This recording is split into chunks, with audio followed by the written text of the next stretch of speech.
Hello everyone, thank you for joining me. It's Tuesday again, which means it's time for another Tuesday technique. Today I'm going to be showing you a technique with your Stampin' Blends and a bone folder. It doesn't have to be a bone folder. If you've got like a sturdy ruler, that would do the job too. And I just want to show you a really simple way to add a little bit of something kind of for a background, or maybe just for a little bit of extra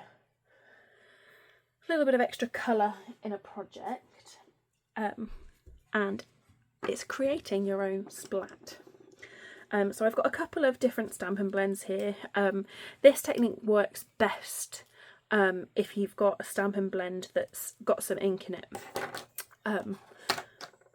You know, it's not a technique to be using when you've got like a really dried old blend. Let me just grab a bit of scrap. A bit of cardstock will do, just to check. Yeah, that's got a good amount of ink in it. Okay, so what I'm going to do, so if you've seen any of my videos before where I'm using Stampin' Blends, when I do my colouring I always use the bullet tip.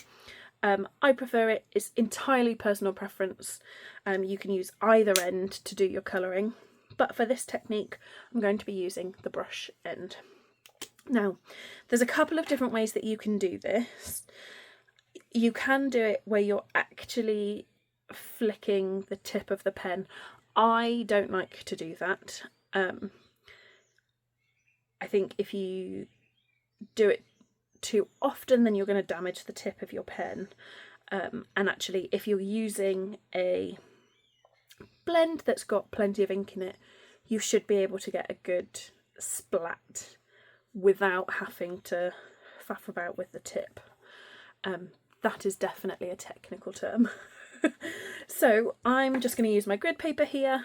Obviously you would have your project. It is something that I would recommend that you put some grid paper down or something to protect your workspace, because you don't have the best of control.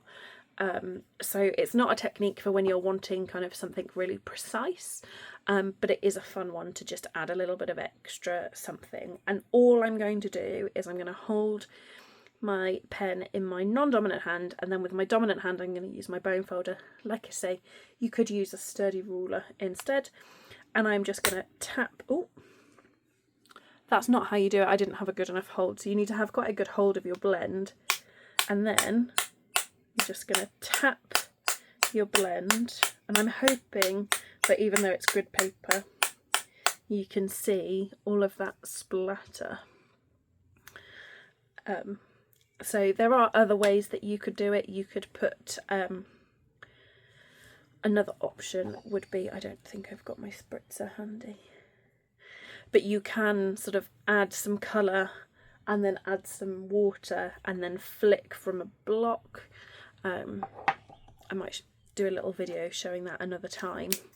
And I don't know how well you can see the splatter, but it's created like a really fine splatter. Let's see how much I've got in this one. It looks pretty good. Maybe you can see the Cajun craze a little bit better. Maybe if I bring it a little bit closer to the camera. But it's a way of kind of creating a really fine splatter. I'm hoping you can see that. And it can look really effective on a project.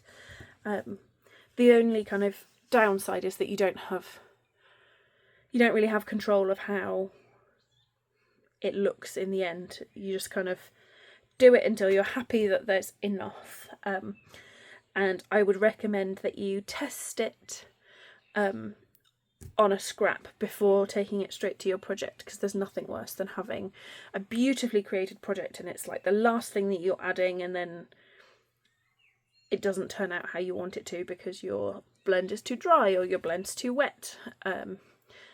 The more ink that there is in your blend, the newer your blend, the less you've used it, the more splatter you will get.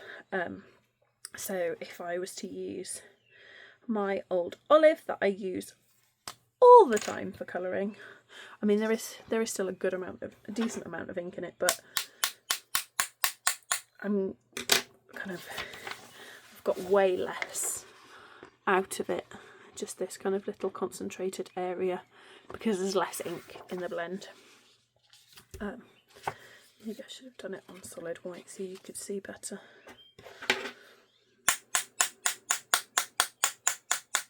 Oh, there we go, you can see that better.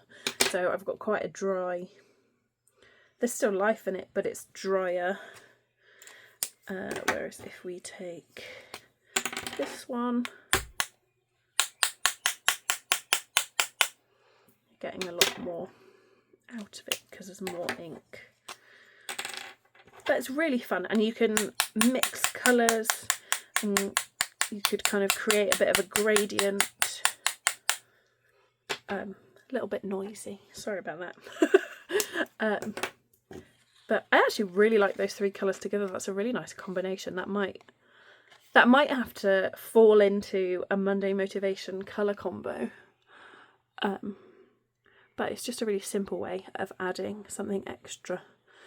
You know, we love a splat stamp, we do.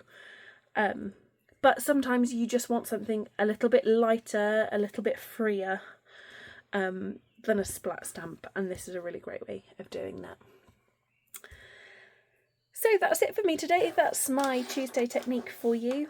If you've enjoyed today's video, I would love it if you would give me a thumbs up, and if you haven't already, I'd love it if you would consider subscribing to my channel and consider following me over on Facebook and Instagram as well. Yeah, that's it from me today. I'd love to know actually in the comments what your thoughts are on this colour combination. So this is Cajun Craze, Lost Lagoon and Old Olive. And I've got light Cajun Craze, dark Lost Lagoon and light Old Olive. But I might have to pull in the cardstocks and make that into a Monday Motivation Monday Motivation. Oh, I'm tired, can you tell?